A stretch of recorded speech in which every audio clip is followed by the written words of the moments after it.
যেই ঘরের স্ত্রীরা স্বামীর থেকে উচ্চ আওয়াজে কথা বলে এবং স্বামীর মুখে মুখে তর্ক করে, ওই ঘরের স্ত্রীরা দুনিয়াতেই কয়েকটি বিপদের সম্মুখীন হয়। প্রথম নম্বর বিপদ হলো, ওই স্ত্রীর প্রতি স্বামীর অন্তরে কোনো জায়গা থাকে না। আস্তে আস্তে স্বামীর অন্তর থেকে ওই স্ত্রীর প্রতি ভালোবাসা, মায়া, মহাব্বত সবকিছু দূর হতে থাকে। কারণ স্ত্রী যতই সুন্দর হোক, যতই উচ্চ শিক্ষিত আর উচ্চ বংশ মর্যাদা সম্পন্ন হোক না কেন, স্ত্রী যদি স্বামীর মুখে মুখে তর্ক করে, স্বামীর আওয়াজের থেকে উচ্চ আওয়াজে কথা বলে, সামান্য কিছুতেই রাগারাগি করে, ওই স্ত্রীর প্রতি স্বামীর অন্তরে কোনো জায়গা থাকে না, কোনো মায়া মহাব্বত থাকে না। কিন্তু স্ত্রী দেখতে খুব বেশি একটা ভালো নয়, কিন্তু সে ভালো, সে ভদ্র, সে নম্র। স্বামী কিছু বললেই সেটা সে আনুগত্য করে নেয়, মেনে নেয়। ওই স্ত্রীর চেহারা ভালো না হলেও ওই স্ত্রীর জায়গা স্বামীর অন্তরের মধ্যে থাকে সর্বসময়। এই জন্য মা বোনদেরকে বলতে চাই, কখনো স্বামীর অবাধ্য হবে না, স্বামীর মুখে মুখে তর্ক করবেন না এবং উচ্চ আওয়াজে কথা বলবেন না। বললে প্রথম নম্বরে আপনার জন্য স্বামীর অন্তরে কোনো জায়গা থাকবে না।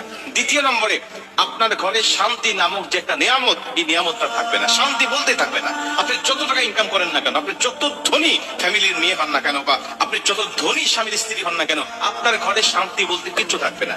কারণ শান্তি টাকা পয়সা দিয়ে কিনা যায় না। শান্তি টাকা পয়সা দিয়ে শহরে কিনা যায় না।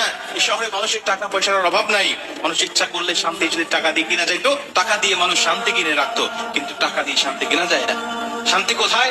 একে অপরের আনুগত্যের মধ্যে, ভালোবাসার মধ্যে, মায়ের মধ্যেই শান্তি রয়েছে। অন্য কোথাও আপনি শান্তি পাবেন না। যেই ঘরে স্ত্রী তার স্বামীর মুখে মুখে তর্ক করে, নবীজি বলছে সবচেয়ে আদর্শবান নারীকে জানো, সবচেয়ে আদর্শবান স্ত্রীকে জানো, যেই স্ত্রীর দিকে তাকাইলেই স্বামী সন্তুষ্ট হয়, স্বামী খুশি হয়ে যায়।